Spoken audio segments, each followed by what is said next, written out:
부동산 경기하고 거의 맞물려 있는 게 금리잖아요. 네네. 어제 한국은행이 2번 연속 금리를 동결함으로써 이제 사실상 금리 인상기의 종언을 선언을 했단 말이에요. 네네.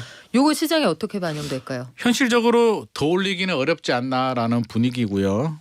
제가 봐도 그렇습니다. 2번 동결했는데 다음번에 또 올리면 더 혼란이 오기 때문에 쉽지 않을 것 같기는 해요. 그래서 집주인 입장에서는 일단 버틸 만한 여력은 생겼다. 왜? 최근에 기준금리도 많이 내렸거든요. 자, 세금 부담이 줄어들게 되고 대출 금리, 대출 이자 부담도 더 늘어나진 않겠구나. 안도의 한숨을 쉬기 때문에 투매를 던지진 않을 것 같습니다. 가격 하락을 막 이끌어가지는 않을 것 같은데 듣다 보면 알걸요 하다 보면 늘걸요 재테크 비법을 매일 오전 11시 편하고 친근한 경제 파트너 박연미의 목돈 연구소.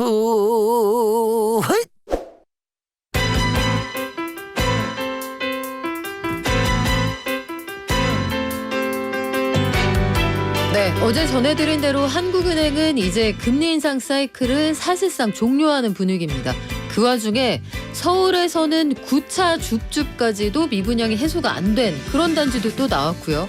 시장이 도대체 어떻게 돌아가고 있는 걸까요? 주간 아파트 가격까지 싹 정리해드릴게요. 한 주간의 부동산 이슈 살펴봅니다. 부동산경제연구소 김인만 소장 오셨습니다. 안녕하세요. 안녕하세요. 자, 소장님. 네. 서울에서 이거 미분양 이제 해소되는 분위기네라고 했는데 네. 이거 수유 칸타빌이라는 곳 네. LH도 샀던 아파트 아니에요? 네네 맞습니다. 이거 4억이나 할인을 했는데 9번째 줍줍에서도 집이 남았어요. 이거 왜 그래요? 결국 가격이죠. 뭐니 해도 뭐니인데 자 서울은 괜찮다. 서울은 괜찮다고 많이 얘기하거든요. 네. 뭐 미분양도 적고 공급 물량도 적고 수요는 많다. 근데 그 수요층들이 지금 기준이 명확합니다. 우리 2년 전만 하더라도 거의 뭐 선당 후공 그냥 다 오르니까 많이 버느냐 적게 버느냐의 문제지 굳이 고민할 필요가 없었는데 지금은 선택과 집중을 해야 되고요. 그 기준이 가격이죠. 가격이 비싸다고 판단했기 때문에 선택이 안 되는 겁니다. 서울 할아버지가 와도요. 가격이 비싸면 아무도 쳐다보지 않습니다. 그래서 네. 이게 LH도 그래서 욕을 많이 먹은 거거든요. 매입 임대 굳이 우리 세금으로 비싼 걸 왜 사냐라고 해서 욕을 먹은 거고요. 9차까지 가도 답이 안 나왔다는 얘기는 근본적으로 가격이 너무 높다. 할인을 해도 답이 안 나오는 건데 지금 서울도 가격 경쟁력이 있어야 돼요. 우리 둔촌주공 많이 이야기를 하는데 네. 올림픽파크 포레온 같은 경우는 가격 경쟁력이 있어요. 입지도 좋고요. 그 정도면 주변 시세 대비 저렴한데 그래도 미분양이 낮단 말이에요. 그래서 저는 결국에는 가격이다. 서울이라고 불패라고 절대 보시면 안 될 것 같습니다. 4억 원 깎아줘도 너무 비싸다 이 얘기죠? 워낙 비쌌기 때문에 4억 원 깎아줘서 지금 거의 뭐 본전 수준? 이 정도면은 나쁘지는 않지만 굳이 이 입지에 그 가격에 들어갈 이유는 없을 것 같습니다. 앞으로 더 많은 미분양이 늘어날 거기 때문에. 그렇군요. 네. 얼마까지 보고 오셨어요? 그러면 뭐가요? 어느 정도 깎아주면 사나요?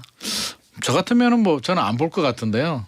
그래도 더 많이 깎아주면 시장 수요자들이 들어오겠죠. 그래서 4억 정도 깎아줬으면 뭐 저는 나쁘지는 않다라고 보여지는데 실수요자들은 뭐 관심을 가져도 되겠지만 그렇게 생각하는 것 같습니다. 앞으로도 좋은 기회가 많이 있는데 네. 굳이 9차까지 무순위 청약을 안 한 아파트를 내가 할 필요가 있을까라는 심리가 작동이 되기 때문에 이 정도라면 좀 다른 방법을 좀 써야 되지 않을까 싶네요. 지금 해당 지역의 단지의 전용 면적 78제곱미터 기준으로 최초 분양가가 10억 630만 원에서 11억 4,780만 원이었습니다. 그러니까 높잖아요. 그러다가 이제 이게 다 팔리지 않아서 작년 말에 15%를 깎아줬는데도 미분양이 나서 지금 9차까지 와 있는 상황이거든요. 네네. LH가 작년에 이거를 분양가 대비 한 12% 정도 싸게 샀는데 원희룡 장관한테 굉장히 혼났죠. 그래서 욕 먹는 거죠. 이게 왜냐하면 11억 정도면은요 장위자이 레디언트가 11억 정도 했었거든요. 전용 84가 그러니까 장위자이보다 더 비싼 거예요. 장위자이도 미분양이 엄청나게 나왔는데 이 가격이면은 뭐 답이 안 나오죠. 둔촌주공이 전용 84가 13억 해서 또 욕 먹었잖아요. 그것도 비싸다고 했는데 전용 78이 11억이면 굉장히 고분양가죠. 그래요. 결국 시장에서 수급이 만나는 점을 정하는 건 명확할 것 같은데 네. 저 소장님 오시면 이것도 하나 질문 드리려고 아주 기다리고 있었어요. 부동산원이 내는 통계를 네. 주간 단위 아파트 가격 여기도 동향을 내잖아요. 네네. 요게 민간에서도 나오고 부동산원이라는 나란히라는 기관에서도 나오는데 네. 이 통계를 아예 나라 거는 없애버리자 이런 얘기가 있더라고요. 그거 어떻게 보세요?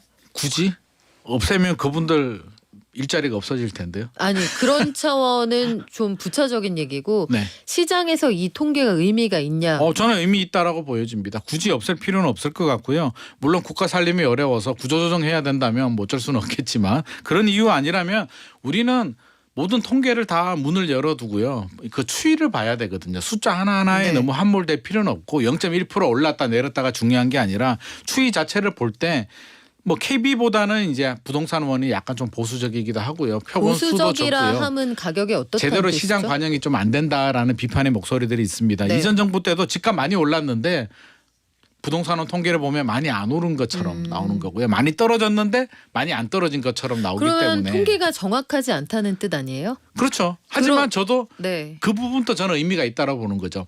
보수적으로 봤을 때도 이 정도라는 점에서 저는 체크를 하는 거고요. 저는 다 보거든요. KB도 보고 부동산은 또 보는데 가장 보수적인 통계이기 때문에 제가 이렇게 방송에 사용하는 이유가 가장 낮게 보는 거죠. 이 부동산은 또 이렇게 본다라는 의미를 부여하기 때문에 저는 없애는 걸 좀 반대하고요. 그냥 그 의미대로 보시면 될 것 같습니다. 민간의 통계가 훨씬 정확하다 하더라도 현실을 좀 더 잘 반영을 하지만 보수적으로 볼 때는 어떻게 보느냐에 대한 기준이 되기 때문에 야 부동산은 또 이 정도면은 얼마나 어렵냐 정도로 해석을 할 수는 있겠죠. 그렇다면은 이런 지적은 어때요? 주간 동향이라는 게 네. 결국 지금처럼 매매가 많지 않은 상황에 이게 전체 시장의 분위기를 반영하지도 못하는데 이 통계를 굳이 국가 단위의 통계가 나올 필요가 있느냐 이 주장은 어떻게 보세요? 그래도 반영은 되죠. 저는 반영 안 된다고 보여지지는 않고요. 조금 늦긴 하죠. 좀 늦게 나오기는 하는데 그 폭이 문제인 거지 반영은 됩니다. 지금 최근 4월 3일 기준 통계가 이제 가장 최근 통계인데 네. 매매 가격 하락폭이 다시 확대되고 있거든요. 제가 한 2주, 3주 전부터 이제 현장에서 많이 느끼던 부분인데 임장을 가면 현장 부동산 사장님들께서 차라리 2월이 좋았다. 3월 중순 넘어가면서 거래도 안 되고 가격이 내려가는 것 같아. 4월 되면 더 어려울 것 같아라는 이야기를 계속 하고 있었는데 부동산은 통계가 이제 지난주까지만 하더라도 하락폭이 축소되는 분위기였는데 네. 이제 반영이 됐더라고요. 이번 주가 하락폭이 확대가 됐기 때문에 결국에는 반영이 된다. 부동산은 통계가 이렇게 확대가 된다는 얘기는 현장 분위기 시장은 더 많이 떨어졌다라고 보시면 될 것 같습니다. 그러면 당분간 부동산원 통계하고 민간의 괴리가 있어도 부동산원 너마저 우리는 이렇게 그렇죠. 읽으면 되는 거군요. 저는 그렇게 해석하고 있습니다. 자 그러면 부동산원 너마저 주간 아파트 동향을 어떻게 봤는지 좀 체크를 해볼까요?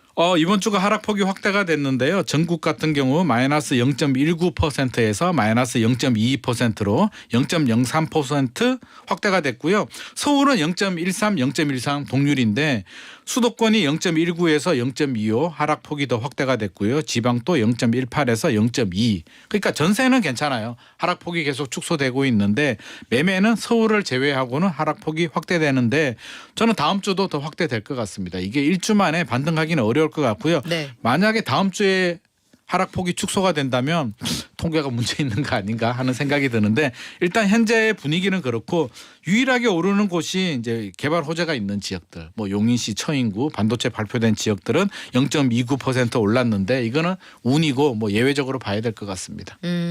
그리고 우리가 부동산 경기하고 거의 맞물려 있는 게 금리잖아요. 네네. 어제 한국은행이 2번 연속 금리를 동결함으로써 이제 사실상 금리 인상기의 종언을 선언을 했단 말이에요. 네네. 요거 시장에 어떻게 반영될까요? 현실적으로 더 올리기는 어렵지 않나라는 분위기고요. 제가 봐도 그렇습니다. 2번 동결했는데 다음번에 또 올리면 더 혼란이 오기 때문에 쉽지 않을 것 같기는 해요. 그래서 집주인 입장에서는 일단 버틸 만한 여력은 생겼다. 왜? 최근에 기준금리도 많이 내렸거든요. 자, 세금 부담이 줄어들게 되고 대출 금리, 대출 이자 부담도 더 늘어나진 않겠구나. 안도의 한숨을 쉬기 때문에 투매를 던지진 않을 것 같습니다. 가격 하락을 막 이끌어가지는 않을 것 같은데 지금 매수자 우위 시장이거든요. 가장 중요한 거는 이제 집을 사려는 분들. 칼자루를 쥔 분들이 어떤 마음을 가지냐인데 그분들 입장에서는 야 금리가 내렸냐? 금리 내리지도 않았잖아. 더 안 오른다는 게 더 안 오르는 게 내가 집을 사야 되는 이유야. 그건 아닌 것 같다는 거죠. 그래서 저는 거래 절벽 현상이 더 심각해지지 않을까. 사려는 분들은 안 사려고 하고요. 네. 팔려는 분들은 안 팔려고 하기 때문에 거래량 더 많이 줄어들게 되고 통계의 왜곡은 더 심해지게 되고 결국에는 보합으로 가긴 가는데 어떤 순간에 한번 뭐가 생길 것 같긴 합니다. 예상을 뒤엎고 금리를 한번 올린다든지 아, 시장에 진짜요? 충격을 줄 만한 일이 생기지 않을까. 우리 과거에는 항상 그랬잖아요. 예상치 못하는. 근거가 있는 얘기예요? 뭐 근거라면 저는 금리가 결국에는 또 사고를 칠 것 같은데 금리가 사고를 칠 거다. 미국이 지금 뭐 저는 어디로 튈지 모르겠거든요. 솔직히. 그러면 지금 1.5%포인트 차이잖아요. 우리하고. 좀 많이 벌어지긴 했는데 한국은행은 일단 버틸 것 같아요. 지금 경기도 안 좋고. 결국에는 물가보다는 경기를 선택을 했는데 자 미국이 더 올린다?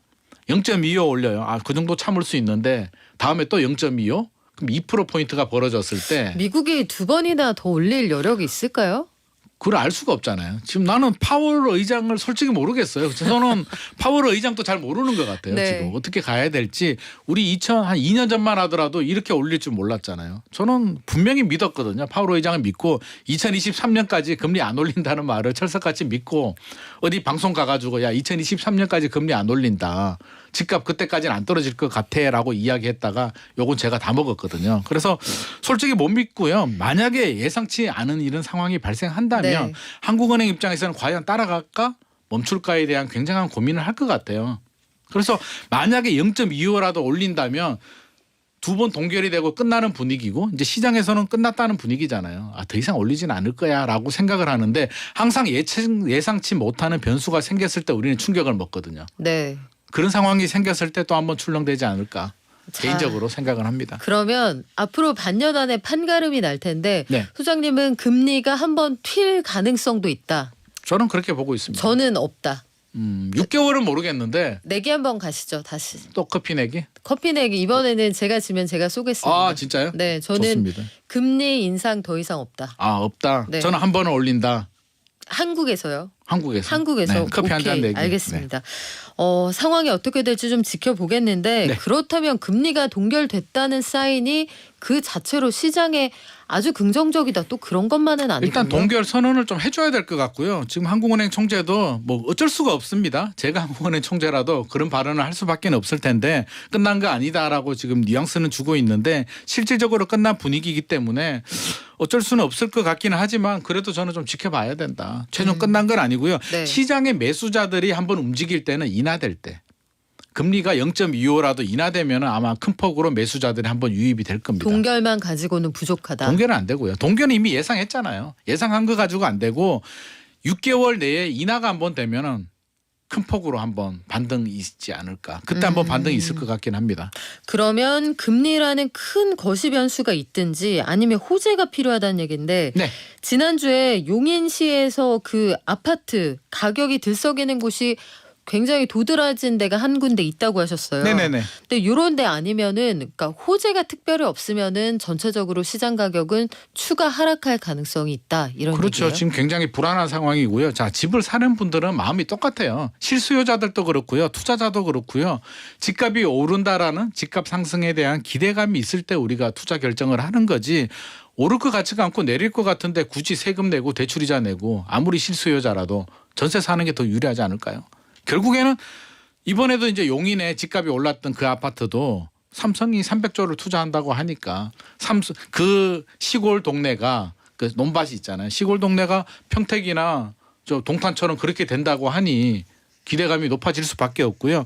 제가 최근에 대전 갔다 왔거든요. 지난주에 대전 네. 갔다 왔는데 대전도 집값 분위기 안 좋아요. 막 떨어지는데 그쵸. 유일하게 오르는 곳이 산업단지 개발된 곳 하카동이라고 거기 미분양 아파트가 있는데 한 번에 다 소진됐다고 합니다. 그러면 시장이 전체적으로 어떻게 움직인다 이렇게 단언하는 건 참 힘들기도 하고 조심스럽기도 한 그런 상황인데 지난주에 결정된 정책적으로 아주 중요한 뉴스가 하나 있습니다.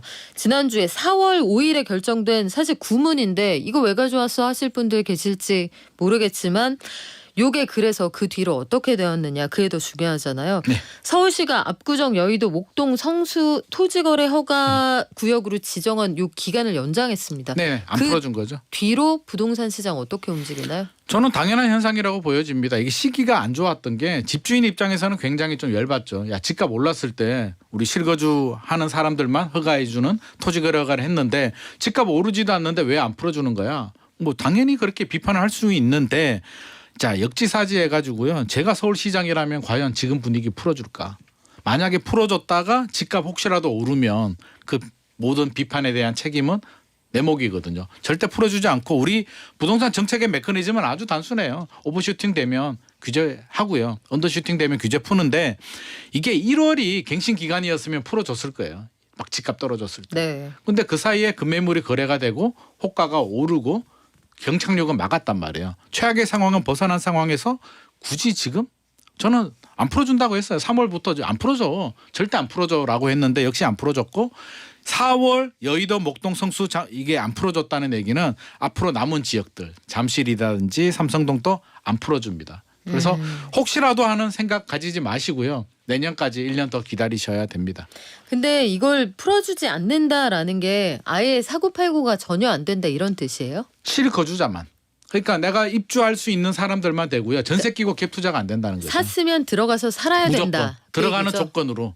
실거주 목적으로만 되기 때문에 이거는 무조건 해줘야 되는데 안 해줬으니까 집주인의 입장에서는 그러면 갭 투자가 안 되잖아요. 전세 끼고 사는 게 안 되기 때문에 실수요자 아니면 집을 못 사는 거니까 수요층이 굉장히 얇아지는 거죠. 아직까지는 정부가 실수요자 중심으로 시장을 가져가겠다는 의지를 다시 한번 확인을 시킨 건데 네.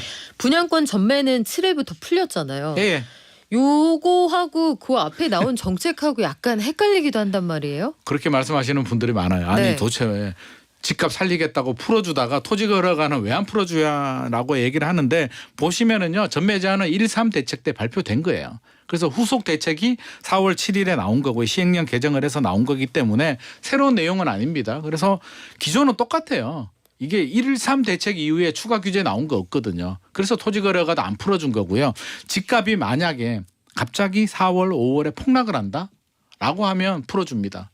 나머지 지역들 풀어주는데 제가 볼 때는 폭락할 가능성은 없거든요. 그냥 거래량이 줄어들고 네. 보합으로 가기 때문에 절대 풀어주지 않습니다.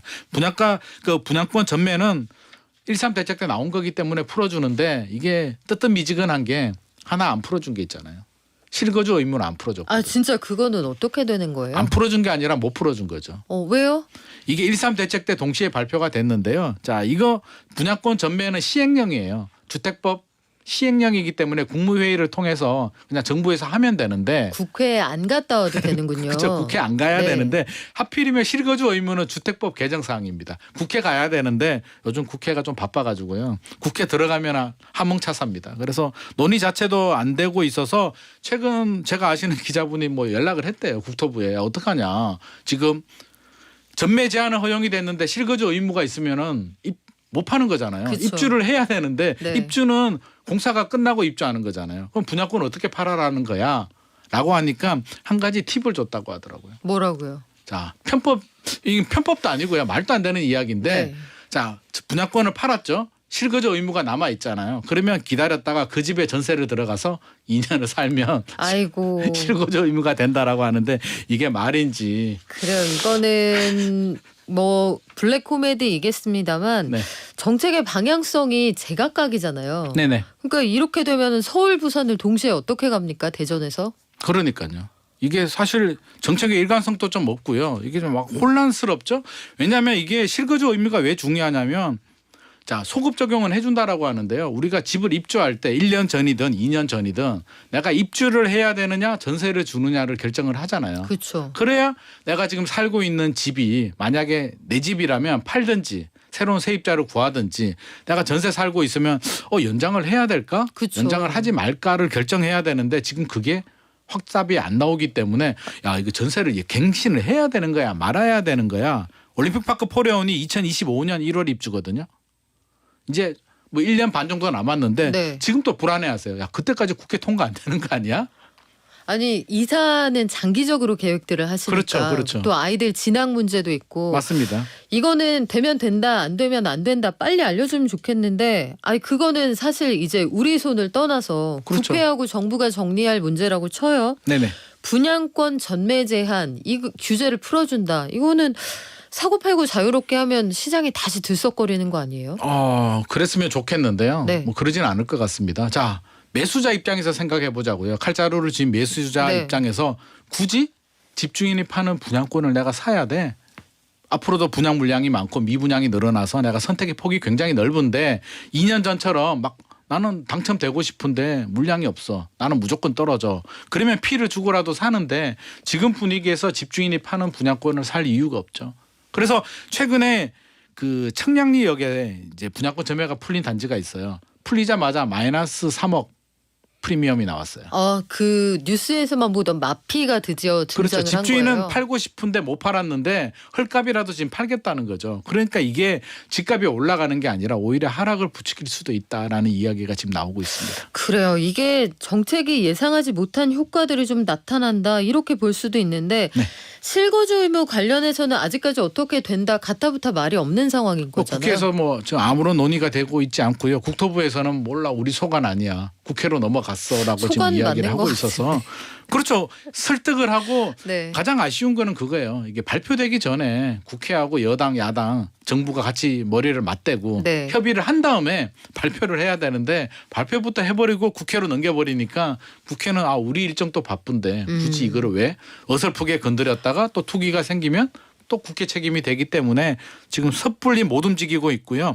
그거 외에도 또 있어요. 양도세. 1년 미만 양도세가 원래 70%였단 그거 말이에요. 어떻게 됩니까? 45%로 줄이기로 했는데 이것도 네. 국회 통과가 안 됐군요 아직. 아니 실거주 의무도 안 되는데 양도세는 더 안 되죠. 양도세는 쉽게 못 건드린 것 같습니다. 이게 왜냐하면 실거주 의무는 명분이 있잖아요. 미분양을 소진시키고 하지만 실수요자들 뭐 이렇게 되는데 네.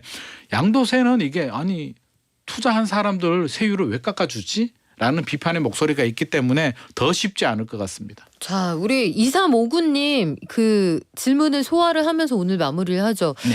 특례보금자리론 받으려면 제가 10월에 개혁 만료라 그때 집 살 건데 미리 대출을 받았다가 그때 쓸 수 있습니까?